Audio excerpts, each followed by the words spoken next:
2. E aí galera, tudo bem com vocês? Estamos aqui diretamente do estúdio do Machine Records para mais um podcast do Dinheiro a 2. Eu sou a Ellen Souza. Eu sou o Davi Souza. E a gente aqui tá com o Antônio hoje. Fala um pouquinho sobre você, Antônio. Fala turma, tudo bem? Primeiro eu quero agradecer aqui a oportunidade da Ellen, do Davi. Meu nome é Antônio Victor, atualmente eu tenho 23 anos de idade. Estou cursando marketing com previsão de formatura agora, por final do ano, se Deus quiser, eu finalizo essa graduação. E atuo na assessoria digital de uma das maiores corretoras do país, no mercado financeiro. Antônio, você me passou também que você estuda para tirar o CPA 20. O que seria o CPA 20? Explica para a galera aí, fala um pouquinho disso pra gente. Atualmente eu estou estudando para tirar a certificação da CPA 20. Ela é utilizada no mercado financeiro para realizar a distribuição de produtos para clientes de alta renda. E é uma certificação muito necessária, ela é uma porta de entrada para o mercado financeiro. Vocês que têm o desejo ou já teve interesse, é uma certificação muito boa para você poder tirar, abre muitas portas. Eu tenho experiência nela tanto para minhas questões profissionais e também as questões pessoais, Antônio investidor e Antônio profissional também, porque vai ser uma certificação que vai abrir um pouco o leque do mercado financeiro para mim. A gente estava até conversando aqui um pouquinho antes de começar as gravações, que existem outros tipos de certificações, né? Você poderia também explicar da CPA 10, né? Que também estava falando sobre isso. Certo. A primeira certificação é a CPA 10, que é uma das entradas também, que é mais voltada para bancos e agências. Nós temos também a CPA 20, que é essa inclusive é que eu estou estudando, que é voltada um pouquinho mais para essa questão de corretora, que é voltada a distribuir, de fato, produtos de investimentos para clientes de alta renda. E nós temos a CEA também, que é a certificação que é para ser especialistas em investimentos. De que forma você acredita que essa certificação poderá contribuir com o seu crescimento profissional e na sua atuação no mercado? Certo. A certificação, como eu comentei, eu tenho o desejo de tirá-la ela tanto para as questões pessoais, para Antônio, investidor, como também para os profissionais. Durante esse tempo que eu estou estudando para ela, eu consegui ver que o mercado e a forma como eu entendi o mercado é apenas 5% de todo o sistema brasileiro financeiro, de como que ele funciona. Então, dentro da certificação, a gente consegue ter módulos que conseguem compreender, de fato, como funciona o sistema financeiro nacional, desde as questões de tributação, em relação aos investimentos, a gente aprende sobre renda fixa, sobre renda variável, derivativos. Então, a certificação que é muito legal assim, para as pessoas que têm interesse mesmo em atuar nessa área financeira voltado mais para investimentos, tirar. Porque hoje em dia, se a gente parar para ver e analisar as vagas que estão sendo ofertadas no mercado, um dos pré-requisitos é o candidato ter essa certificação. Porque com ela, você está informando que você tem o conhecimento prévio para poder exercer aquela função dentro do mercado, seja numa assessoria digital ou até mesmo uma certificação um pouco mais elevada para você se tornar um assessor de investimentos autônomos e fazer com que isso te gere uma renda e você ofereça essa assessoria para os seus clientes. Se a gente fosse trazer, você deve estar se preparando aí para tirar o CPA 20, né? A gente trazendo um pouco para quem não é desse mundo financeiro, né? Como que a pessoa que se prepara ali, o certificado do CPA 20, conseguiria ajudar uma pessoa que, de repente, não sabe como investir, mas quer buscar um auxílio, quer buscar alguém que possa ajudar a se organizar financeiramente, de repente até dar os primeiros passos ali, né? Essa certificação te ajuda nisso? Você conseguiria ajudar as pessoas que estão dando os primeiros passos ali no mundo dos investimentos, de se organizar financeiramente? Sim, ajudaria bastante, porque nela, como eu comentei, nós temos alguns módulos dentro do curso da CPA 20, que vai desde de entender como que funciona o sistema financeiro nacional de fato, em relação ao Bacen, o Banco Central do Brasil, ao Conselho Monetário Nacional, à CVM também. Então, é uma certificação que, dentro do mercado financeiro, abre as portas para você, de fato. Tanto para o seu conhecimento pessoal, para você identificar e não ter mais aquela dor de cabeça ou ter esse medo de, putz, não, quero começar a investir, mas morro de medo da Receita Federal me pegar na malha fina, ou eu investir algum valor e não saber deduzir ele no final, na hora de realizar o IR, né? Então, dentro desse sistema, a gente consegue aprender bastante coisa. Desde essa parte inicial até a questão de tabela de imposto de renda, como que funciona, tabela progressiva, tabela regressiva. A gente aprende um pouquinho sobre fundos, então tributação de fundo de investimentos, para saber identificar se faz sentido mesmo aquilo de fato para a sua situação atual, sabe? E é qualquer um que pode tirar esse certificado? Sim, qualquer um pode tirar esse certificado. Ele não precisa ter um curso técnico vinculado ou alguma graduação superior. Isso não precisa ter. Então, já é uma porta de entrada também, porque a gente vê hoje em dia aí alguns cursos técnicos, né, que entraram ali para suprir essa lacuna da universidade de fato, porque as pessoas não querem mais ficar 4, 5 anos numa instituição ou universidade para aprender algo que um curso técnico possa oferecer para elas. E querendo ou não, essa certificação é uma porta de entrada no mercado financeiro, que tem uma das melhores remunerações entre as profissões hoje em dia, né? Então, um agente ali de assessoria ou até mesmo você trabalhar numa agência bancária, já está ganhando salário de 4 mil, 5 mil, com excelentes pacotes de benefícios. Sim. E se a gente levar em consideração hoje para a remuneração de todas as profissões, é uma remuneração muito legal para quem está iniciando no mercado, porque é uma certificação de entrada. E, por exemplo, alguém aqui que está assistindo a gente aqui que queira fazer tirar essa certificação, como que funciona, onde ela tem que ir, como que ela faz para procurar tudo isso? Essa certificação, ela é aplicada e também desenvolvida pela Anbima. A Anbima é um órgão regulamentador do mercado financeiro. Então, para quem tem o interesse de estudar um pouco, hoje em dia tem diversos cursos online que as pessoas oferecem, alguns criadores de conteúdo, e também a própria Anbima oferece apostilas de estudos para você. Então, acaba sendo algo um pouco acessível também. E confiável, né? Sim, confiável, porque no próprio site da Anbima a gente tem acesso a essas apostilas de conteúdos. Então, é um pouco caro o preço a se pagar. A prova hoje está em torno de R$360. Ela funciona na sistemática de 60 questões. Você tem 2 horas e meia para poder respondê-las e tem que ter uma quantidade mínima de acerto de 70%, ou seja, 42 questões. Legal. Bacana. Imagina agora o seguinte cenário, Antônio. Imagina que tem um casal aqui que não se organiza financeiramente. Não é a gente. É a gente. Não queria falar, mas é Brincando. verdade. Mas aí imagina que esse casal quer começar, né, a se organizar. Como que você daria de dica para ser os primeiros passos ali? Imagina que a pessoa não tem organização financeira nenhuma, os dois trabalham, cada um tem seu salário, tem seu custo de vida ali. O que você diria para ser o começo, né? Quais seriam os primeiros passos para esse casal ali que está querendo começar a se organizar financeiramente? Eu acho que o primeiro passo seria a questão do companheirismo na relação.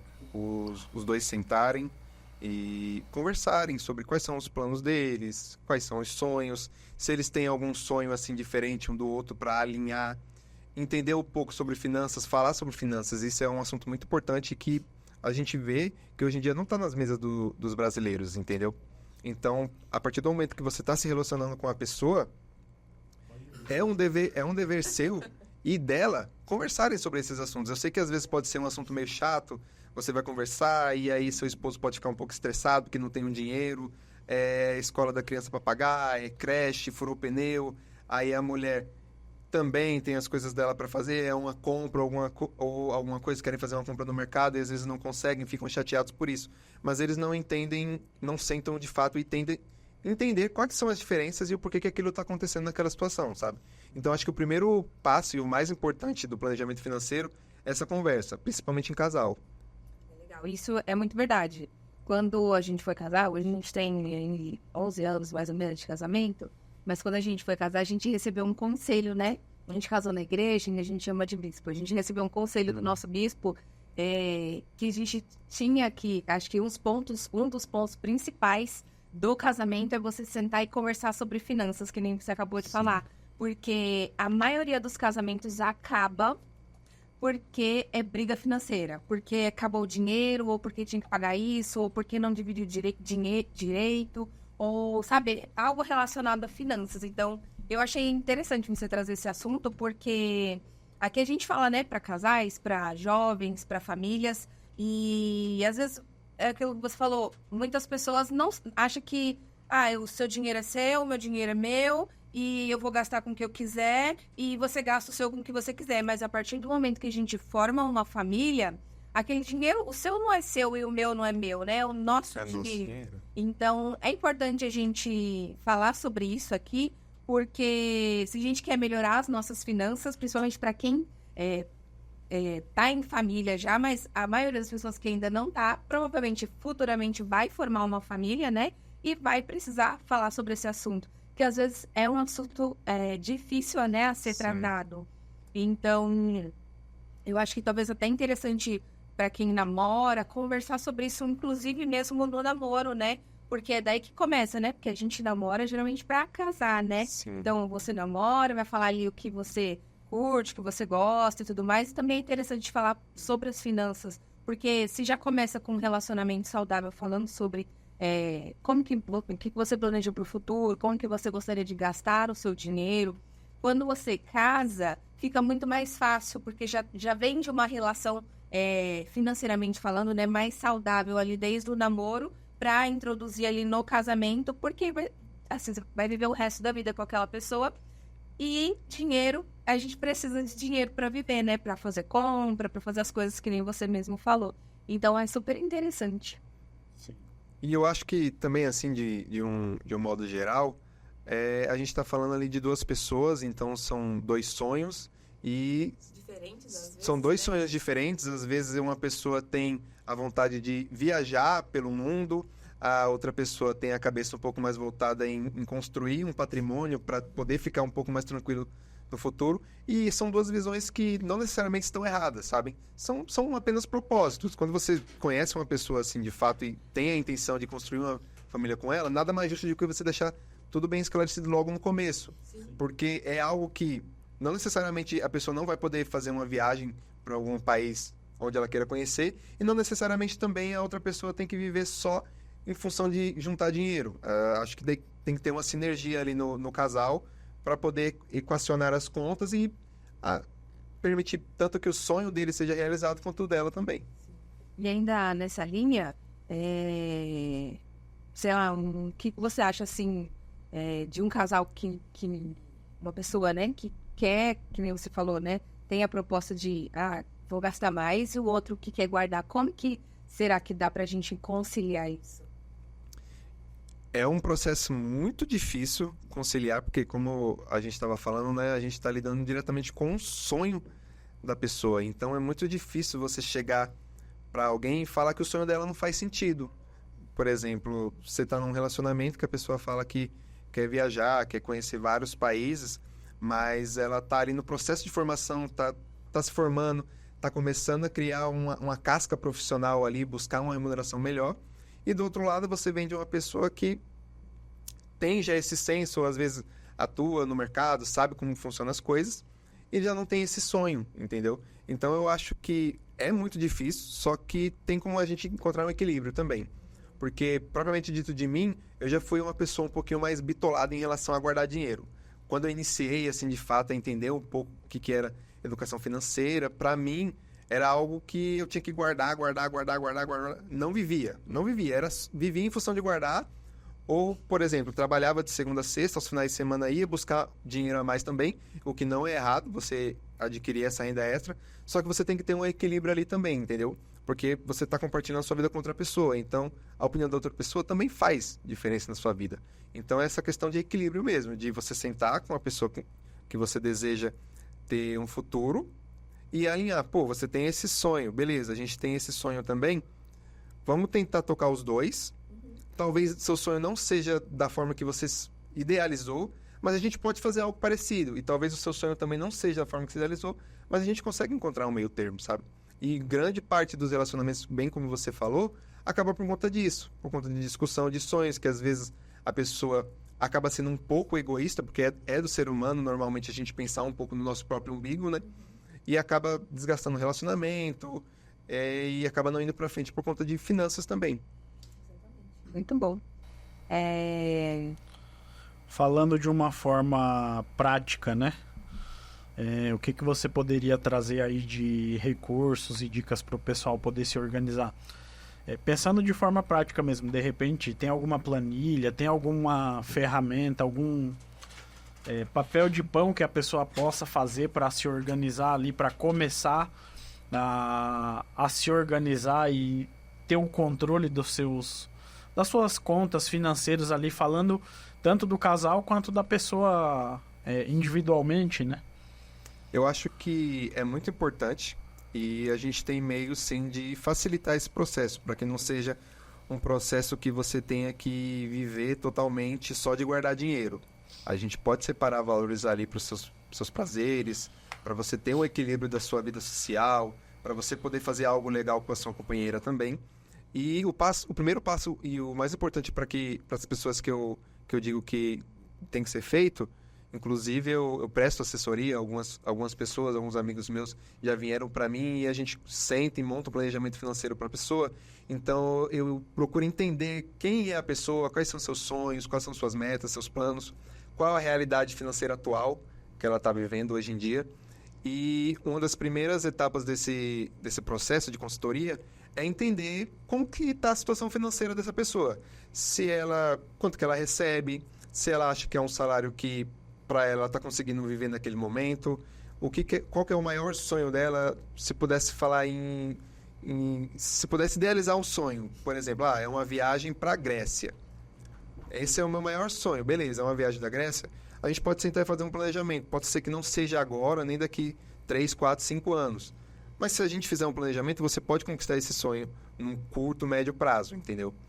E eu acho que esse processo é o mais importante, você entender quais são as finanças da pessoa naquele momento, qual que é o maior sonho e também, por último, quais são as dívidas que ela tem no momento. Se ela é uma pessoa que utiliza muito o cartão de crédito ou se ela é uma pessoa que fez algum empréstimo para algum assunto pessoal que ela tem e tentar equacionar um pouquinho as contas para poder montar um planejamento para ela guardar parte desse valor, investir parte do valor, separar um valor também para parte do prazer do casal, que tem que ter esse equilíbrio, e também parte desse valor para o sonho dela no futuro. Mas você acha que, assim, tem uma porcentagem ou, tipo, não, esse tanto tem que ser para guardar, esse tanto tem que ser para investir, esse tanto tem que ser para viajar? Ou a pessoa, tipo, que decide?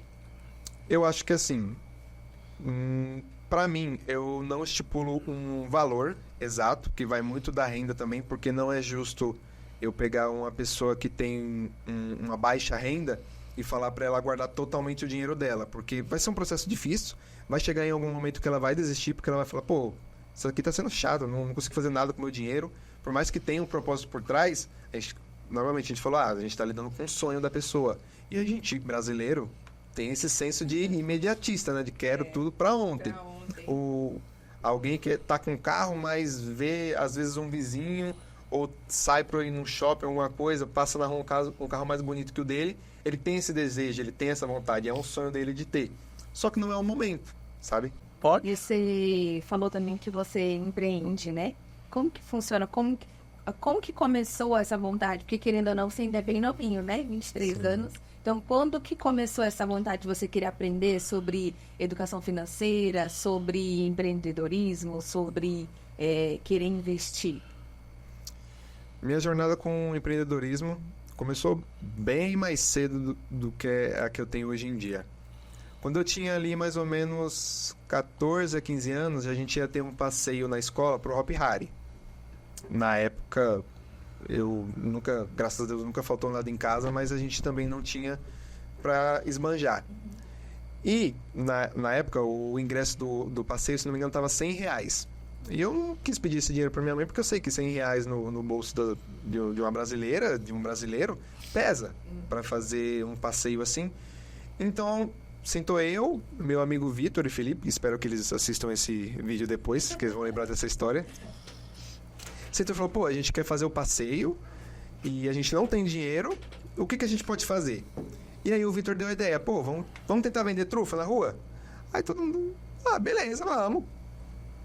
Beleza, vamos vender trufa na rua.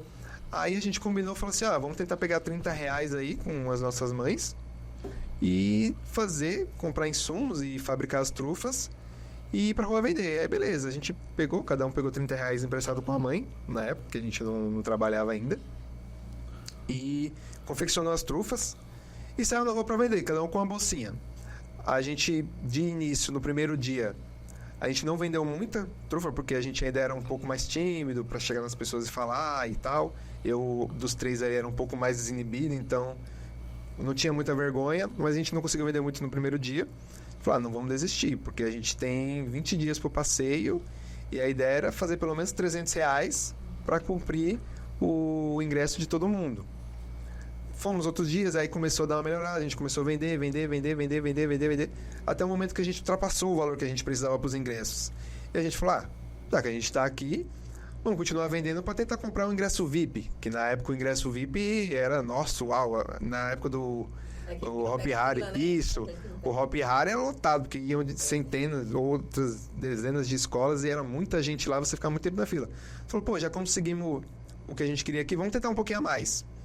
E aí, faltando uma semana, a gente fez de novo, já tinha pegado o dinheiro do lucro que a gente tinha feito e reinvestiu, comprou mais insumos, fez mais trufas, conseguiu vender todas e conseguiu o valor do ingresso, do VIP e ainda um dinheiro a mais. Eles devolveram o empréstimo? Sim, minha mãe cobrou, com certeza. Devolvi os R$30 pra ela. Mãe, eu devolvi o seu dinheiro, viu? E aí, passou um tempo, a gente foi pra esse passeio na escola, né? Pro Hopi Hari. Depois de um tempo, a gente ainda tava sem trabalhar. Falei, é um dinheirinho que tá entrando todo mês, né? Vamos continuar fazendo essas trufas. Continuamos fazendo, vendendo na rua, só que, tipo, não era nada que dava muito lucro, assim, de fato. Era mais só pra comprar minhas coisinhas. Eu sempre gostei de ter meu dinheirinho, de não ter que ficar pedindo muita coisa pra minha mãe também, que eu nunca gostei de pedir muito dinheiro pra ela. E a gente continuou nessa alçada aí de vendendo trufa, até que mais ou menos... Foi em 2015, isso aí, quando foi 2016, mais ou menos na metade do ano ali, eu consegui um emprego fixo numa marcenaria, que era de um amigo do meu pai. E aí eu dei uma pausa nessa parte das trufas. Nessa marcenaria eu fiquei atuando durante 1 ano e meio, mais ou menos. E aí lá eu tinha colocado um meu amigo José, espero que você assista esse vídeo também. E a gente decidiu voltar a fazer. A gente estava entusiasmado com essa questão de empreendedorismo, de querer conseguir uma renda extra. Eu falei, vamos fazer, só que vamos vender bolo de pote. A gente fez os bolos de pote, vendeu e tal. Faziam? Isso, era a gente que fazia, era eu e ele. Trentados aí, além de vendedores. A gente que fazia. Só que a gente viu que bolo de pote tinha um custo muito alto. Era questão de gás, e tinha que fazer bolo, e tinha que fazer recheio. E era um produto que era menos perecível também na geladeira, durava bem menos. Falou, isso não deu certo não, vamos voltar a fazer trufa, porque é um investimento baixo que você faz e você consegue rodar mais rápido porque o ticket é mais baixo. Um bolo de pote você vendia a R$7, R$6. Uma trufa você vendia R$2,50, você conseguia fazer rodar mais rápido a mercadoria também. Voltamos a fazer trufa. Nessa que a gente decidiu voltar a fazer trufa, foi que surgiu a ideia da Find Joy, que a gente criou um Instagram para doceria. Só que durante esse processo, ele migrou para a carreira militar, na época do alistamento, e eu segui ainda vendendo as trufas, só que eu decidi entrar num novo mercado, que era na época de Páscoa. Tinha alguns conhecidos meus que falavam assim, por que você não tenta fazer ovo de Páscoa? Por que você não tenta fazer chocotone, cesta de Natal, essas coisas? Eu falei, possa ser que dê certo, vou tentar fazer. Aí, na primeira Páscoa que eu fiz, de fato, foi em 2019, que eu me recordo que a gente vendeu 37 ovos de Páscoa, para quem nunca tinha trabalhado com ovo de Páscoa, e para quem trabalha com ovo de Páscoa na doceria hoje em dia sabe que é um processo muito difícil de temperagem de chocolate, de manutenção dos recheios, para nós estragar, para sempre entregar o melhor produto possível, mais fresco para os nossos clientes. É um processo complicado. Então, em 2019, a gente vendeu 37 ovos. Por mais que eu gostasse muito desse ramo de doceria, eu não tenho para mim ainda se é nesse ramo específico que eu quero empreender. Mas eu não deixei de fazer por conta de ser uma grana legal que dava. Doceria é doce, no modo geral, assim, dá muito dinheiro hoje no mercado. Eu falei, pô, eu vou continuar fazendo nessas épocas sazonais. Faço ali o marketing, faço a propaganda. O pessoal já compra minhas trufas, sabe que é um produto legal. Então eu vou continuar fazendo. E graças a Deus consegui escalar bastante até no ano seguinte, mesmo com a pandemia que foi 2020. A gente conseguiu vender ali 115 ovos, que a gente já saltou mais de 100% em relação à venda dos últimos anos. Em 2021 a gente bateu a marca de 180 ovos. E em 2021 a gente bateu a marca de 250 ovos. E aí, mesmo com esses números assim, apresentando uma certa crescente, eu ainda não tenho para mim que é isso que eu quero, sabe? Eu tenho esse desejo dentro de mim de empreender, só que não sei se é relacionado a esse ramo de doces. Porque apesar de ser algo que eu gosto muito, é algo que dá muito trabalho também. Você tem um retorno muito grande, mas você trabalhar com alimentação assim, que é um produto totalmente artesanal, que você pega desde a concepção da fabricação do chocolate, a temperagem, você fazer os recheios, demanda todo um processo, sabe? Embrulhar, entregar, aí tem essa questão também de perecividade, então é um alimento que você não pode ficar guardado por muito tempo, tem que ter um giro, sabe? E querendo ou não, esse ramo de doces, trufa, o pessoal gostava, só que ninguém come trufa toda a hora e todo momento. Você sempre tem que estar buscando novos clientes. Mas de uma forma geral, assim, foi uma experiência que foi muito legal. Nesses anos, assim, que teve um aumento exponencial, a gente chegou a faturar mais de 10K em relação à venda desses ovos, já com o lucro líquido, tirando todas as despesas, então foi algo que foi muito legal. E na venda dos ovos de Páscoa atuava eu, minha mãe, meu irmão e introduzi minha namorada também. Dividia tudo por igual, porque mesmo não sendo algo que eu me identificava assim, ou possa ser que Deus mude minha cabeça e também fala, filho, vai nesse caminho. Tá dando certo. Que tá dando certo. Eu buscava ajudar bastante, então todo o lucro eu dividia, a gente dividia entre 4 certinho, entendeu?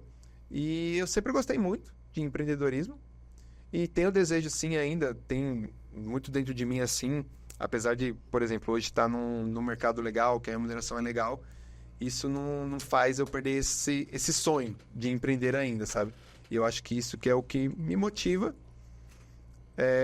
Foi uma das experiências mais legais que eu tive, apesar de não ser uma renda muito recorrente e não ser uma renda exorbitante, eu ainda tentaria empreender um dia e seguir esse meu sonho de empreendedorismo.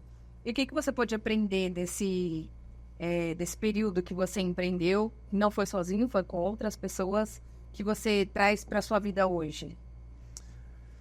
O que eu trago muito é a questão da comunicação, da venda, como você vendeu um produto, porque na época o ticket médio do ovo de Páscoa não era tão barato também, então eu tinha que entregar muita qualidade em todos os processos que eu estava seguindo, e também a questão de que, tipo assim, por mais que fossem épocas sazonais, eu tentava fazer da melhor maneira possível, porque é um produto que não era muito barato e a gente mexe muito, principalmente essa questão de comida, né? Do fast food, da alimentação, é algo que as pessoas costumam comer muito com os olhos, né? Sim. Que a gente fala. Então, você fazer uma propaganda legal, você entregar um produto de qualidade, você entregar uma experiência, uma embalagem interessante, o pessoal já vê um diferencial ali no seu produto. E por ser essa questão de artesanal, eu sempre buscava trazer muito essa questão de personalização para eles identificarem que, tipo, pô, aquele é o ovo de Páscoa da Find Joy. Se alguém visse o saco, por exemplo, eu já sabia. Tinha uma sacolinha personalizada, a gente fazia o logotipo, fazia uma moedinha de chocolate com o logo da Find Joy, e tudo isso trazia muito valor agregado ao nosso produto. Embalagem muda tudo, né? Sim, embalagem muda tudo. O Instagram funciona ainda? Funciona, só que no momento ele não está ativo, porque como eu tinha comentado, é uma época mais sazonal. Então, por exemplo, agora vai começar o início do ano, a gente já começa os preparativos em janeiro. Já começa a aquecer um pouco o Instagram, fazer as postagens, trazer um pouco o público de volta, mostrar que a gente vai fazer. E agora, com os meus conhecimentos do curso de marketing que eu tenho, vai facilitar muito. Então, a gente pode introduzir ali um tráfego pago para tentar buscar clientes em algumas outras regiões. Então, vai ser um processo bem interessante. Legal. Aproveita e passa aí no Instagram pra galera, porque se alguém ficar com interesse aqui, com vontade de comer chocolate, Já sabe quem procurar. Bom, pessoal, se vocês quiserem, é @findejoy, tá? Vocês podem ir lá e podem ter certeza que ano que vem vai ter bastante experiência legal pra vocês. Já curte já a página lá e segue, fica de olho, que a Páscoa logo chega, né? As coisas passam assim muito rápido, né? E aí quando a gente vê, já tá na época de Páscoa, você já vai ter que estar trabalhando aí pra Sim. mexer com isso, né? Hoje em dia também, com essa questão de eu estar trabalhando como CLT, dificulta bastante porque, querendo ou não, é um trabalho que realmente é muito cansativo, é muito artesanal. Então, esse ano, por exemplo, a gente fez 200 ovos e eu acabei pegando não mais encomendas por conta disso, porque dá muito trabalho de fazer. E como eu estava trabalhando já nessa parte da assessoria, demandava bastante tempo do meu dia, eu não tinha muito tempo para ajudar. Então, acabava que ficando sobrecarregado para as outras pessoas que estavam comigo. Então, a gente chegou no momento e falou, pô, até essa data a gente aceita encomenda. Porque nos outros anos chegava, tipo, gente no dia da Páscoa e falava, pô, tem como fazer um a mais aí? Comi, tava bom. Hoje em dia, a gente já não trabalha mais assim para trabalhar com um prazo fixo para poder oferecer a melhor experiência também. Porque eu não acho legal o cliente chegar assim e falar, pô, eu quero um ovo a mais e você tem que fazer de qualquer jeito, tem que fazer com as sobras no material que tem, isso já não é legal, sabe? Então a gente preza muito por essa questão da qualidade. Bacana. Você comentou ali da experiência diferenciada, né, da personalização. Vocês utilizaram alguma estratégia específica de vendas ali para conseguir fazer esse crescimento de 30 ovos para 250 no auge ali que vocês conseguiram? Uma das estratégias que eu utilizei no começo, principalmente para os novos clientes, era entregar um mini ovinho de Páscoa de degustação para alguns clientes que vinham conhecer. E querendo ou não, a gente tem muito aquele marketing de influência também, né? Então, se você presta um serviço de qualidade para uma pessoa, ela acaba indicando você para outras pessoas também. Sim. E essas pessoas que vinham até a gente querendo conhecer um pouco do conteúdo, conhecer o produto também, a gente oferecia essa degustação, o que fez as pessoas comprarem no futuro, entendeu? E aquelas pessoas que já compravam nos outros anos ficaram recorrentes, então a gente acabou criando também essa questão de fidelidade, de entregar um produto muito bom ali em 2019. Eu tenho pessoas que comprou em 2019 comigo que compraram esse ano também, entendeu? E cada vez maiores, então começaram ali com de 150 gramas, 250 gramas, porque não conheciam muito, queriam saber a qualidade. E esse ano pegaram, por exemplo, de 1 quilo, entendeu? Então, essa questão da fidelidade também no empreendedorismo é muito importante. Você prezar e não só obter os novos clientes, que é importante também, mas você também cuidar daqueles que já estão seguindo você na sua caminhada. E qual é acho que assim, a maior qualidade que você acha que um pequeno empreendedor precisa ter? A maior qualidade que um pequeno empreendedor precisa ter, eu acho que é muita perseverança, porque vão ter momentos difíceis. Todo pequeno empreendedor lida não somente com aquele negócio de fato dele, né? Então ele tem que atualizar às vezes estudos, às vezes família, filhos, tá fazendo alguma graduação, tem o seu trabalho presencial também, que demanda muito tempo, às vezes é algo que ele não gosta de fazer, então é difícil ele se sentir motivado e às vezes ele não vê o resultado logo de início. Para mim foi algo legal, porque para mim eu sempre tive esse senso de, pô, vai dar certo, e essa felicidade em estar fazendo aquilo que eu gostava. Então, por mais que tenham sido 37 ovos, mas, poxa, foram 37 ovos, já parti de zero para algo, entendeu? E essa questão da sua constância, conforme você vai entregando qualidade, conforme você vai mudando suas estratégias, conforme você vai conhecendo um pouquinho mais as pessoas vão conhecendo o seu produto, acaba sendo algo que vai sendo natural, sabe? É um processo um pouco natural. Nem sempre acontece da mesma forma ou com a mesma rapidez para todo mundo, mas se você tiver uma perseverança ali, você conseguir acertar um nicho que você goste também e que esteja em alta no mercado, como é o ramo de doces, que todo mundo gosta de um docinho, é interessante você entrar no mercado assim. Legal. Vamos mudar um pouquinho de assunto aqui e falar sobre bolsa de valores, porque você é um investidor, né? Como que você começou a investir nesse ramo de bolsa de valores, de renda fixa, de criptomoedas? O meu primeiro contato com a bolsa de valores foi em 2017, só que não propriamente dito eu investindo. Eu observava um amigo meu, esse Vitor, o mesmo que participou desse primeiro empreendimento ali de vender as trufas na rua para ir para o Hopi Hari. Ele comprava algumas ações na plataforma na época da Rico e vendia também, e ele me explicou um pouquinho como funcionava e tudo mais, mas eu ainda tinha um pouco a cabeça fechada para essas coisas, achava que era algo muito arriscado. Não procurei conhecer mais a fundo e nem me especializar e nem procurar conteúdos voltados a isso, na época ali em 2017. Mas quando foi em 2021, a minha primeira opção de curso, ela não era marketing. Eu fiz 1 ano e meio de arquitetura e urbanismo. São, tipo, coisas totalmente diferentes. Eu tinha o desejo de empreender, por exemplo, só que voltado à arquitetura e urbanismo. Então, eu tenho um escritório de arquitetura para poder fazer os projetos e tudo mais. Só que eu iniciei arquitetura e urbanismo em 2020.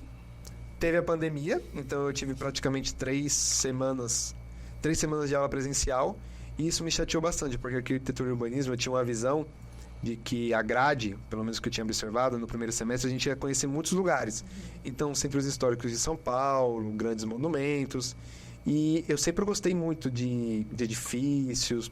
Eu tenho um tio que é pedreiro, então eu gostava de acompanhar ele, ver aquelas plantas quando ele trazia para casa, aqueles monte de númerozinho, um monte de risquinho, eu sempre achei muito interessante. Só que quando teve o processo da pandemia, acabei ficando um pouco desgostoso do curso, porque não teve essa experiência de conhecer os lugares e tudo mais. E até então a gente não sabia quando que ia voltar a normalizar, né? Porque estava um vírus mundialmente, globalmente. Então, fiquei desgostoso.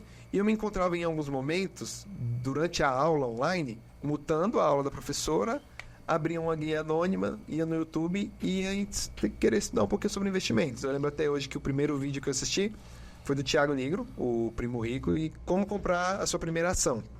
Assisti o vídeo, achei interessante, falei, pô, vou criar uma conta na plataforma e tal, para ver como funciona. Abri minha conta na corretora Rico. Falei, vou colocar R$10 aqui para ver como funciona a plataforma. Eu não sei se eu vou perder esse dinheiro, se eu vou ganhar, se eu vou multiplicar, mas quero entender como funciona a usabilidade, como que funciona o processo de comprar, como funciona de vender, como que abre a conta de fato. Aí eu coloquei R$10 lá. Foi até engraçado, porque na época, em 2020, a gente ainda tinha a taxa de corretagem. Só para explicar o que é essa taxa de corretagem.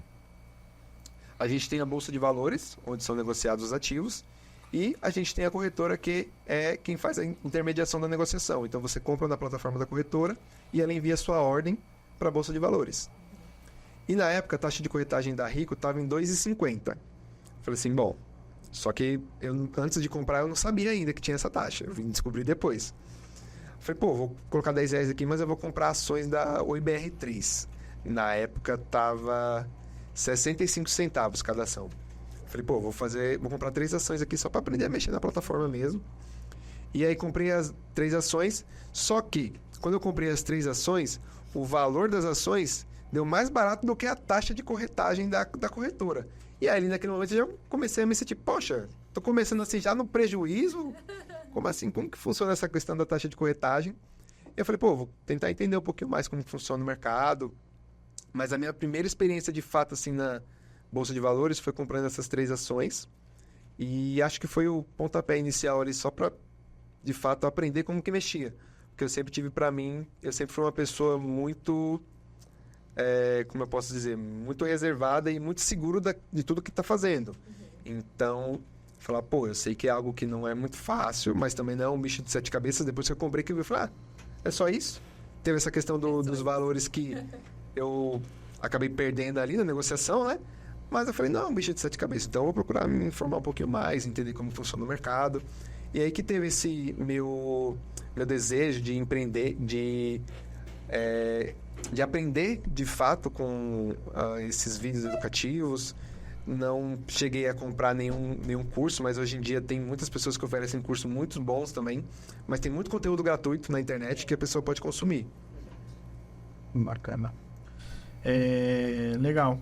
Você falou um pouquinho do começo, né? Hoje a gente sabe que a maioria das corretoras, acho que não deve ter nenhuma mais que cobra taxa de corretagem, né? Ou talvez deve ter alguma muito específica que já agrega um valor muito grande aí de análise e tudo para poder cobrar alguma coisa. Mas geralmente a taxa hoje é grátis, né? Para fazer operações. Sim. Não quer dizer também que por ser grátis a taxa de corretagem a pessoa deve sair comprando qualquer coisa. Senão também é um mercado que a renda é variável, né? Então ela pode tanto subir quanto descer o valor que você tem. Mas bacana. Imagina uma pessoa que está começando do zero nesse mundo de investimentos, o que que você indicaria, né? Muito bacana a tua experiência ali de ter coragem de, cara, vou colocar R$10 aqui e ver o que acontece. Muita gente talvez tenha vontade, talvez tenha até um dinheiro que poderia investir em alguma coisa, mas às vezes ela deixa parado na poupança ou em algum lugar por ter medo e não ter essa coragem de falar, deixa eu começar com um pouquinho e ver como é que é, né? Hoje, o que você indicaria e daria de dica para quem quer começar? Talvez é uma pessoa que tem medo de perder e quer investir de uma forma um pouco mais segura. O que é que você indicaria aí? Por onde essa pessoa poderia começar hoje? Eu acho que o princípio básico, assim, das finanças pessoais é você ter o seu controle financeiro, né?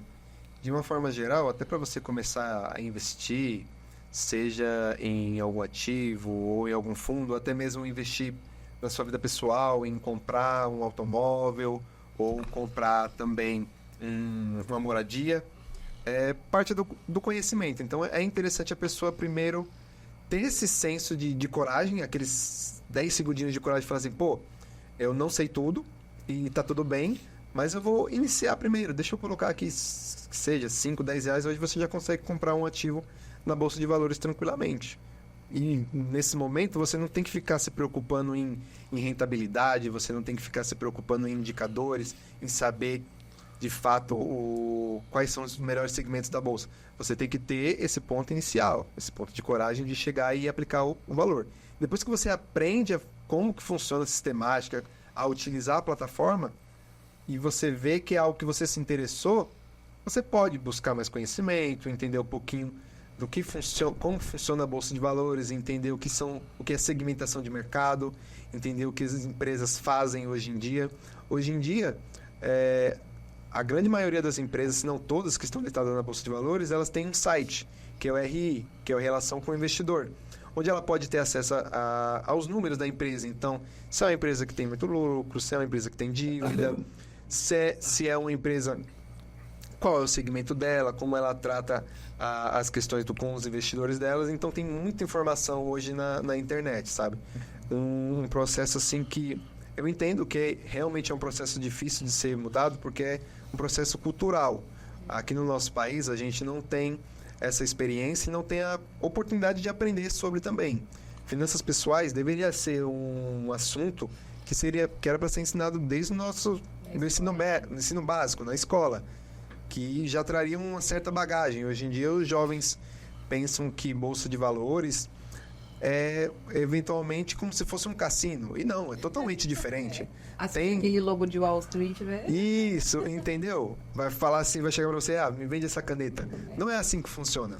Tem algo por trás ali, não é só essa questão. Eu sei que você olha assim, às vezes abre um gráfico e só vê número lá, barra para cima, barra para baixo. Às vezes o presidente dos Estados Unidos fala alguma coisa lá e interfere aqui no mercado. Então é interessante você ter esse conhecimento. Mas para você iniciar de fato, uma dica que eu dou é só ter essa coragem. Pegar que seja R$5, criar sua conta na plataforma e aprender como que funciona, como que é a sistemática de comprar um ativo. Bacana. Qual plataforma que você indicaria? Hoje em dia, a Rico, até porque ela não tem corretagem zero, então acaba sendo um pouco mais acessível e também a usabilidade dela é tranquila, a interface do aplicativo é muito intuitiva. Legal. Bacana. Eu olho assim investimentos, né? Na época que eu comecei a estudar e querer buscar isso, realmente era muito mais restrito e mais difícil você ter acesso, né? Hoje a gente vê que até os bancos aí tem caixinha do Nubank, que já oferece investimentos aí, investimentos não, né? Mas oferece ali uma rentabilidade de 105% do CDI, o que já é algo bacana para quem quer começar, tipo, falar assim, cara, tô com o dinheiro aqui na conta corrente parado ou na poupança, coloca numa conta dessa. Às vezes tem CDBs que são tem garantia do FGC, E às vezes a pessoa, tipo, não, mas esse negócio de investimento aí é meio esquisito. A pessoa deixa o dinheiro lá parado e, tipo, coloca num CDB, que talvez é até mais seguro que uma poupança, né? Se for parar pra pensar, porque tem uma garantia. E a pessoa fica com medo. Na época que eu comecei, não era tão... como é que eu posso dizer? Tão acessível essas coisas assim. Era um negócio mais específico. Tinha uma taxa de corretagem, não era tão aberto assim, tão fácil. Hoje, para abrir conta numa corretora do celular aqui, a pessoa consegue fazer... Em 5 minutos você abre uma conta hoje em dia. E sair investindo, né? E isso é bacana. A gente quer, aqui nesse projeto do podcast, levar esse conhecimento e mostrar que é possível para qualquer pessoa fazer isso, né? Não é um bicho de 7 cabeças. Logicamente, a gente não vai sair falando para as pessoas investir em qualquer coisa. Sempre buscar estudar e entender o que está fazendo, né? Só que aí também eu me vem à mente uma coisa que eu estava ouvindo há pouco tempo atrás. O que as pessoas estão buscando muitas vezes não é investimento, não é proteger o seu patrimônio. O que as pessoas estão buscando é dinheiro rápido, né? E aí dinheiro rápido é onde? É especulação, é onde a pessoa tem chance de ganhar, mas também ela tem muita chance de perder tudo que ela tem. E aí é onde entra um pouco de ganância, onde as pessoas perdem dinheiro. Um pessoal que trabalha comigo estava comentando que teve a crise lá no Rio Grande do Sul. A enchente lá foi um negócio bem... saiu na mídia. E aí os golpistas fizeram um vídeo daquele cara da Havan, o Luciano Hang, anunciando que iriam vender ar-condicionados por R$149 para ajudar o pessoal do Rio Grande do Sul. E aí teve uma pessoa que trabalha comigo lá, que um parente dessa pessoa falou, vou comprar R$10 mil de ar-condicionado. Eles moravam lá no Nordeste, ar-condicionado lá vale muito porque é quente o ano inteiro. A pessoa pegou 10 mil, juntou de um e do outro e comprou no golpe, né? E aí caiu no golpe, porque não ia receber. E se você for olhar assim e falar, cara, um ar-condicionado é impossível ele custar R$149. Mesmo que o cara esteja vendendo a preço de custo para ajudar alguém, tipo, ele teria que ter lucro para conseguir ajudar alguém, né? E aí a pessoa caiu no golpe. Mas aí o pensamento dele foi assim, eu vou comprar esses 10 mil de ar-condicionado, eu vou vender aqui por sei lá eu quanto, por R$1.200 cada um, e vou fazer muito dinheiro e vou ganhar muito dinheiro rápido. E não aconteceu, né? Porque foi um golpe. E aí a gente vê muitas pessoas, eu vou na Bolsa de Valores. É o que? Eu quero fazer day trade, especulação, alavancagem e perde muito dinheiro. Ou fazem o quê? Pior, né? Aí vão pro tigrinho, para essas outras coisas que é um cassino mesmo, né? A pessoa, tipo, vai pra Bolsa buscando um mecanismo de cassino que não é e não deveria ser olhado assim. E no final das contas eles estão buscando, tipo... ganhos rápidos e com pouco esforço, que não existe, né? Bolsa de valores não é para isso. Para você ir construindo aos poucos um patrimônio e fazendo uma boa diversificação, você conseguir proteger ali o seu dinheiro da inflação e das variações que acontecem no mundo, né? Só que o pessoal muitas vezes quer, tipo, quero ganhos rápidos. Tanto é que os golpistas usam muito esse processo de atacar a ganância das pessoas. Tipo, fala, entra aqui, eu compro esse curso que você vai... Tipo, não sei se você já chegou a ver, mas o pessoal às vezes tá lá num carrão, aí fala, preciso de dinheiro aqui. Aí entra no celular ali, aí mostra o gráfico com o númerozinho. Ganhei aqui, R$2.000, agora eu vou almoçar. Tipo, isso não existe, né? Não vai existir em lugar nenhum do mercado financeiro, não é para isso, né? Nenhum outro mercado, né? Eu costumo me colocar sempre numa situação assim, cara, se a oferta é muito grande, por que estão me oferecendo? Porque eu imagino assim, se tem um negócio muito bom, que dá muito lucro e dá muito certo, eles não iam vir oferecer para mim, cara. Tem muita gente grande, muito investidor, que poderia financiar aquele negócio e eles ganhar muito mais dinheiro. Eles não iam precisar do meu dinheiro, que é pouco, né? Então eu costumo olhar sempre essa ótica, né? Ficar esperto. Sempre quando a oferta é muito grande, o retorno é muito alto, desconfie, porque não existe, não tem almoço grátis, pode ser golpe, né? Então é um pouco dessa visão que eu tenho, assim, de de mercado financeiro. Acho uma ferramenta sensacional para você ganhar dinheiro também no longo prazo ali, sabendo usar os juros compostos a seu favor, né? Com consistência, igual você bem comentou. Vai guardando um pouquinho todo mês ali, lá na frente, ao longo de anos, você vai ver o efeito bola de neve, né? Mas não é uma coisa para ontem, não é tipo da noite pro dia, é um negócio que requer que você faça aos poucos, com consistência, para você poder conseguir chegar lá, né? E uma das coisas assim, que nem você comentou, a gente tá na era digital, né? Então, muitas vezes as pessoas postam as coisas no Instagram ou no Facebook e não conta a verdade por trás daquilo, ou como que ela chegou naquele processo. Dificilmente você vê assim um título... Quer dizer, muito facilmente você vê um título assim chamativo em um vídeo, como transformar R$100 em R$1 milhão, por exemplo, sabe? É algo factício?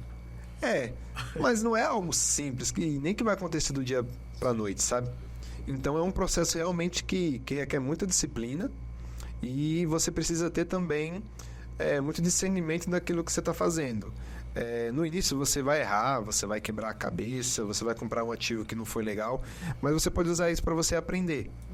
E tem também a questão de que não necessariamente para você investir um dinheiro você precisa ir para bolsa de valores ou para o mercado criptoativo, que são investimentos que são para perfis um pouco mais agressivos, para aquelas pessoas que tendem a correr algum risco a mais. Hoje em dia, como você comentou, a gente tem a caixinha do Nubank, que em 2, 3 cliques você aplica um dinheiro que rende ali 100% do CDI, que é só 0,10 a menos do que a nossa taxa Selic, que hoje em dia está em 11,25%, já é um dinheiro interessante. Se você tem 10 mil guardado, deixa lá durante um ano, você já vai ter 1.000 e pouco no outro ano, entendeu?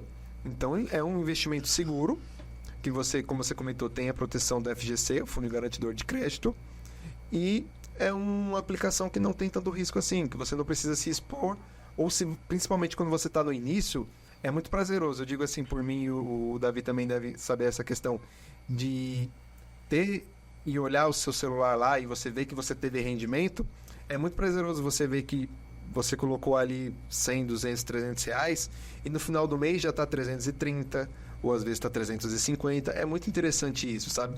E com esse processo que você vai vendo, você vai se animando cada vez mais. Então você acaba deixando de comprar talvez uma camisa que você não precisa ali no momento para investir os seus 50 reais. Você quer fazer uma viagem de última hora assim, mas você pensa, não, mas meu planejamento não tá assim, eu sei que no final do ano eu vou ter uma folga, porque a partir do momento que você tem o dinheiro guardado, eu falo assim para as pessoas que você consegue viver um pouquinho mais de paz, porque você não fica com a ideia de que pode acontecer um acidente, pode furar o pneu do seu carro, o seu cachorro pode ficar doente, você vai ter que levar ele no veterinário, ou até um desastre natural. Hoje, por exemplo, atualmente, esses tempos atrás aqui em São Paulo, que teve essas chuvas, esses ventos, arrancou o telhado de muita gente, e as pessoas que não têm o dinheiro de onde guardar, aonde que vai conseguir um dinheiro para um desastre natural, que ninguém espera que isso aconteça, né? Sim. Só que é algo que a gente tem que ter uma reserva de emergência ali.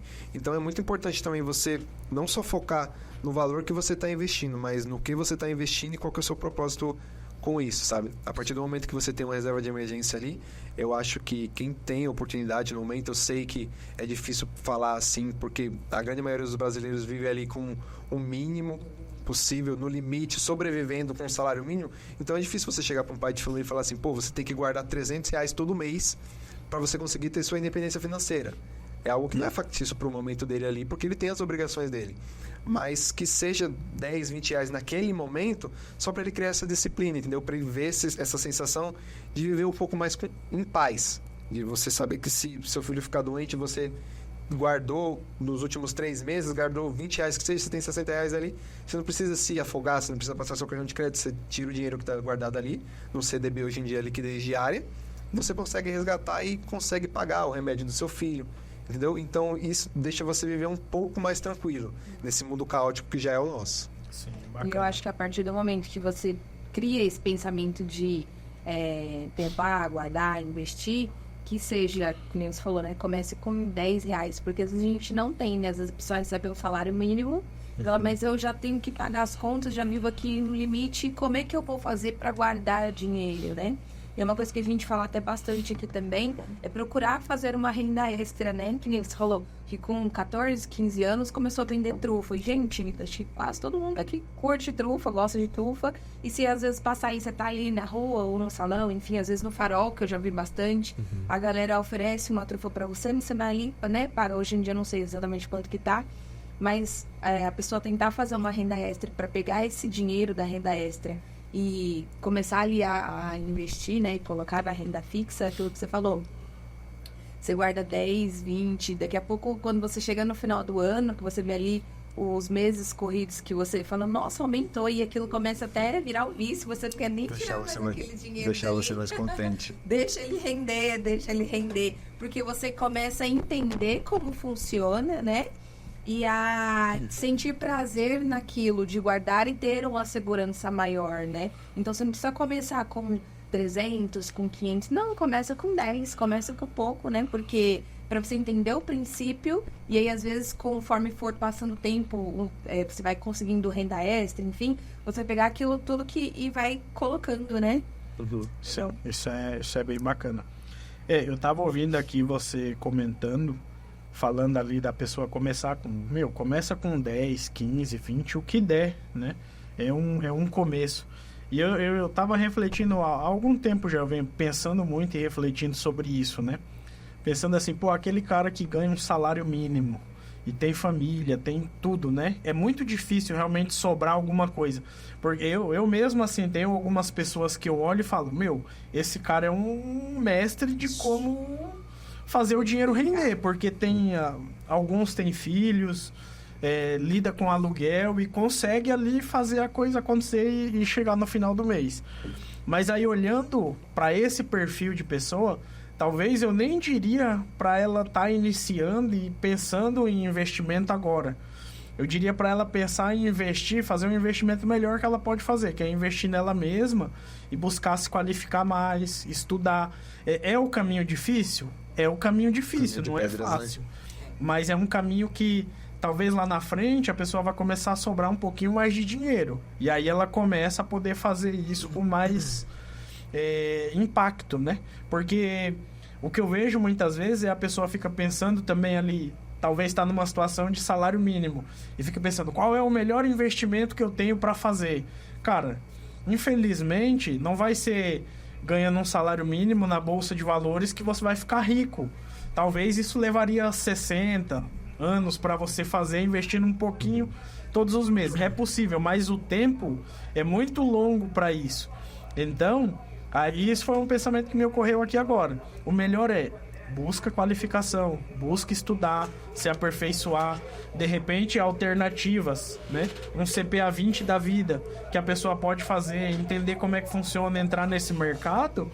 Ela pode, em pouco tempo assim, não estou falando também da noite para o dia, mas em pouco tempo ela pode conseguir um emprego bacana, que vai pagar uma renda melhor para ela, e ela vai conseguir trabalhar ali o seu dinheiro com investimentos melhores, né? E assim, cara, tá numa situação de salário mínimo, saiba que tem que buscar conhecimento, aperfeiçoamento. Não adianta ficar ali, ganhando aquilo e achar que as coisas vão melhorar se você não buscar se aperfeiçoar em algum ponto, em alguma área. E aí, assim, quando a gente fala em aperfeiçoamento, seja aperfeiçoamento na área financeira, ou seja aperfeiçoamento na área de marcenaria ou na área de construção, em qualquer área você consegue estudar e buscar evoluir, né? Desde que você estude e pague o preço, né? Não tem fórmulas mágicas, né? E hoje em dia a gente tem bastante conteúdo gratuito, e também a gente tem Senai, Senac, cursos gratuitos, entendeu? Propriamente dito, o YouTube, você consegue aprender a como confeccionar uma trufa, a como fazer um cone trufado, para tentar vender. Por mais que não gere muito resultado ali no momento, você... A partir do momento, eu tenho para mim, que a partir do momento que você começa a se mexer também, o universo começa a te ajudar, sabe? Tem muita gente que espera a oportunidade bater na porta, só que quando ela vem, a pessoa não gira a maçaneta. Então, a gente que cria a nossa própria oportunidade Tem sim alguns casos que acontecem de sorte ou a depender do momento da pessoa. É muito individual isso, mas a gente tem que ficar esperando que isso aconteça. Mas a oportunidade, em algum momento, se você estiver se movimentando, vai aparecer para você. E aí é só os seus 10 segundos de coragem para entender o seu processo, ver que a sua vida não tá legal, ver que você consegue, você tem saúde, você tem uma família maravilhosa e batalhar por aquilo, entendeu? Para oferecer o melhor possível para eles. E aí tem cursos técnicos hoje em dia que é 1 ano e meio, 2 anos que você se forma, você já consegue um trabalho de técnico em logística, consegue um trabalho numa marcenaria, consegue um trabalho numa confeitaria ou até culinária. Tem diversos setores que você fazendo um curso, você consegue entrar ali como um técnico, como assistente, para mudar um pouco essa realidade, entendeu? Eu sei que toda profissão tem que ser muito valorizada assim. Só que nem você falou, Davi, tem alguns processos que vão continuar sendo assim. Não adianta a gente vir aqui e ficar brigando tanto porque algumas pessoas recebem só um salário mínimo. É coisa da sociedade, do capitalismo. A gente não vai conseguir mudar. O que a gente consegue mudar é o pensamento da pessoa, é como ela enxerga aquela situação. Se ela está vivendo aquela situação naquele momento, ela tem que entender que isso não é algo que vai ser para sempre dessa forma e que ela consegue buscar meios para que ela consiga conseguir um dinheiro melhor, para poder dar mais conforto para sua família. Querendo ou não, a gente sabe que no mundo capitalista que a gente vive hoje, dinheiro é muito importante, dinheiro faz com que você tenha uma vida melhor, dinheiro faz com que você usufrua melhor um pouquinho das coisas, pague um plano de saúde para sua família, para você. Então é algo muito importante. As pessoas têm às vezes o hábito de banalizar um pouco assim o dinheiro, porque sofrem por não ter ele, entendeu? E aí faz parte do processo e às vezes ali hoje em dia, principalmente os jovens com essa era digital, tá muito acostumado a ver, eu mesmo já me peguei em alguns momentos assim, que é normal ver jovens de 16, 15, 20 anos, milionários aí, e acharem que isso é algo que realmente vai dar certo para a vida deles, e se isso não der, vai acabar com a vida deles, eles não vão ter outras oportunidades, entendeu? Por isso que muita gente também acaba entrando em depressão hoje em dia, fica muito ansioso, porque lida demais com essa evolução precoce que está tendo hoje em dia na sociedade e imaginam que aquilo é o ideal para elas. Elas colocam no pedestal aquela situação, aquela profissão, aquele momento de vida, e não é bem assim que funciona. Cada um tem o seu propósito, cada um tem o seu tempo, e a gente tem a oportunidade de todo dia fazer diferente, de buscar uma certificação, de buscar um trabalho um pouco melhor. Às vezes uma renda extra, ali no momento talvez você não consiga estudar por conta de família também, tem que cuidar do seu filho de noite enquanto sua mulher está estudando, mas sua mulher terminou de finalizar os estudos dela, aí você pode começar a estudar de noite também e os dois se ajudam. Sim, isso é muito bacana. Eu tenho 3 coisas para falar. Primeiro. Não, nada vem fácil nessa vida. Então, seja você trabalhar para ter dinheiro, estudar para ganhar mais, não vai ser fácil. Você ficar sem ganhar nada de dinheiro ou apenas ganhando um salário mínimo também não vai ser fácil. É igual quando a gente fala de emagrecimento. Eu sinto aqui porque é minha profissão, né? Então, muitas pessoas reclamam porque estão acima do peso e querem emagrecer, mas também reclamam porque tem que pagar o preço para poder emagrecer. Então, você tem que escolher qual é o seu difícil, né? Se é estudar para ter uma renda melhor, trabalhar um pouco mais para ter uma renda melhor, ou se é ter no seu difícil ali, tendo um salário mínimo, né? E vivendo aquilo ali, aquela vida. Então, os dois são difíceis, mas você precisa escolher o seu difícil. Uma vez eu aprendi numa aula com o Francisco Valim, que a sorte ela não existe, né? Não sei se você já viu, teve um vídeo que viraliza que o cara põe um copo, assim, uma taça, numa escadaria bem grandona. E aí ele joga várias bolinhas, assim, ele põe um monte de bolinha colorida, tipo de ping-pong, e ele vira todas essas bolinhas e começa a vir de degrau em degrau e nenhuma, tem um número lá, mas tipo, é muita bolinha, e nenhuma bolinha cai dentro do copo, o copo estando parado, né? Então, se você pegar esse copo e se movimentar, aí tá a sua sorte, né? Porque você correu atrás para pegar aquela bolinha ou para arrumar aquele emprego ou para fazer aquela renda extra, né? Então, quando a oportunidade bate na sua porta, que você tá preparado, você consegue enxergar essa oportunidade. E quando você não está preparado, às vezes a oportunidade ela bate ali na sua porta, só que você não consegue enxergar porque você não está preparado para aquilo. Então não existe sorte, né? Existe trabalho duro. Exatamente. E estar preparado para, às vezes, né, naquele momento, naquele lugar, falar, nossa, mas é sorte. Não, é que você estava preparado para aquilo, né? E eu vi o Flávio Augusto falando também que ninguém fica rico investindo, né? Que Sim, a gente fica exatamente. rico, talvez ficar rico, o primo pobre ele fala sobre isso, né? Talvez ficar rico é uma palavra muito forte para nós que estamos aqui, né? Que moram em Taboão da Serra, que tem essa possibilidade, pô, tem, mas melhor do que ficar rico é ter uma posição financeira melhor, ter uma... poder ali viver, às vezes, não ter que trabalhar, esqueci o nome também. Independência financeira. Ter a sua independência financeira, Sim. né? É mais... uma coisa mais tangível, que a gente consegue enxergar mais fácil, né? De ter uma independência financeira do que ficar rico, propriamente dito. Não que seja impossível, porque não é, né? Mas para você ficar propriamente rico, o Flávio Augusto ele fala muito sobre isso, você precisa ganhar mais. E como que você ganha mais? Se especializando, né? Investindo em você também, para às vezes você conseguir um emprego melhor, você conseguir empreender melhor, você entender melhor como funcionam as coisas, para você fazer um apanhado de tudo aquilo ali, e aí sim você conseguir tirar uma renda tipo de várias coisas ao mesmo tempo, para você conseguir ganhar mais dinheiro e conseguir sua independência financeira. Então eu acho que isso vale assim muito, sabe, para a vida. Eu aprendi muito com essas palestras, com essa galera falando, sabe? Que não existe nada fácil, né? O Renato Cariani fala muito sobre isso. E que não existe sorte e que ninguém fica rico investindo, né? Então, são coisas que você aprende e vai colocando ali em prática, que vai te auxiliando para chegar lá, né? Mas que não vai, tipo, te levar da noite pro dia assim, hoje você tá aqui e amanhã você tá ali rico, cheio da grana, né? Então, são passos que a gente precisa passar e fazer, um caminho que a gente precisa traçar para chegar lá. E muitos ainda, quando ficam ricos assim pela exceção, né?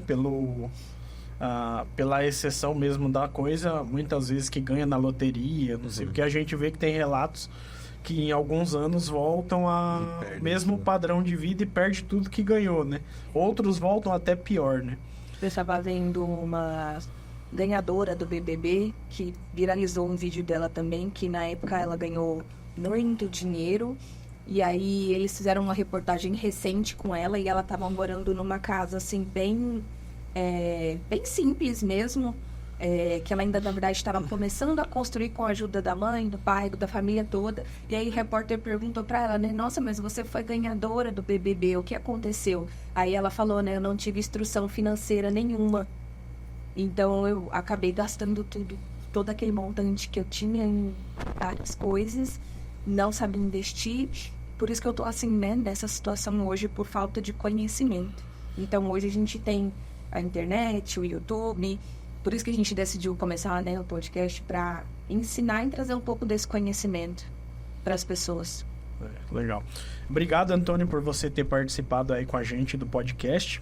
Como de praxe, aqui a gente sempre pede para todos os nossos convidados deixar uma mensagem final assim. Pensa assim, se você fosse dar um conselho para um irmão, para o seu filho, para alguém assim, qual seria o conselho que você deixaria para o seu futuro, digamos assim, né? Eu costumo falar de deixar um conselho para minha filha, porque eu tentaria deixar o melhor conselho para ela, né? Eu não sei, eu acredito que você ainda não tenha filhos, né? Mas imagina que você fosse deixar um conselho para uma pessoa muito importante na sua vida. Qual seria esse conselho que você deixaria? Eu acredito que, assim, de uma forma geral, acontecem diversas situações na nossa vida que fazem a gente pensar, que fazem a gente refletir, que fazem a gente melhorar. E tá tudo bem.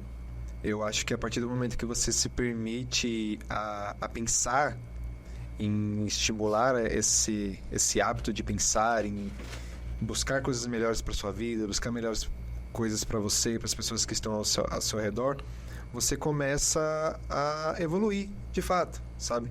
A partir do momento que você decide fazer algo, tente, pelo menos... o processo é complicado, o processo é difícil, vão ter dias que você vai falhar. Se você tiver com um objetivo, por exemplo, dentro da consultoria financeira que eu tinha comentado, o planejamento, os clientes, eu entendo totalmente que os clientes têm problemas, às vezes acontecem coisas assim no seu cotidiano que não está no nosso controle. Mas a partir do momento que você tenta ser perseverante, que você tenta manter aquele senso de esperança, é uma das sensações e um dos sentidos mais bonitos que eu vejo assim no ser humano, que é essa capacidade de se reinventar.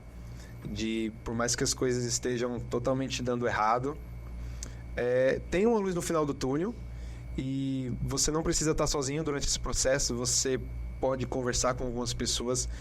Eu vejo hoje em dia que as pessoas também se privam muito, ou elas preferem ter essa sensação de inveja, ou até mesmo o não quererem buscar alguma coisa, sendo que às vezes pode ser que a pessoa que você inveje, que tenha algo que você não tenha, possa ser super gentil e converse com você e você busque essa informação, entendeu?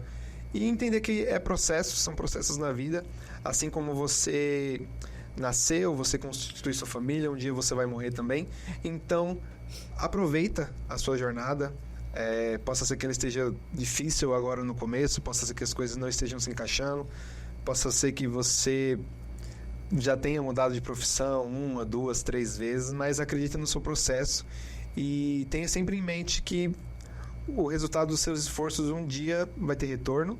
Então, seja você querendo empreender, ou seja querendo você ter uma carreira profissional voltada para uma área comercial, ou se você quiser se especializar num trabalho mais manual, de marcenaria, o que for.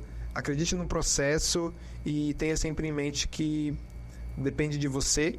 Talvez as coisas não aconteçam da forma que você queira, mas a gente tem esse senso, o ser humano tem essa questão de sempre tentar de novo e recondicionar as coisas que acontecem na sua vida, e para que seja um processo mais lento também, porque não adianta você se cobrar demais, porque a gente já está num momento da nossa vida assim que tudo é muito imediatista, e a partir do momento que você consegue entender isso para você e aplicar no seu dia a dia, você consegue deixar um legado para seu legado e também um legado para que as pessoas consigam identificar alguns pontos assim na vida delas que elas podem modificar ou que possam evoluir.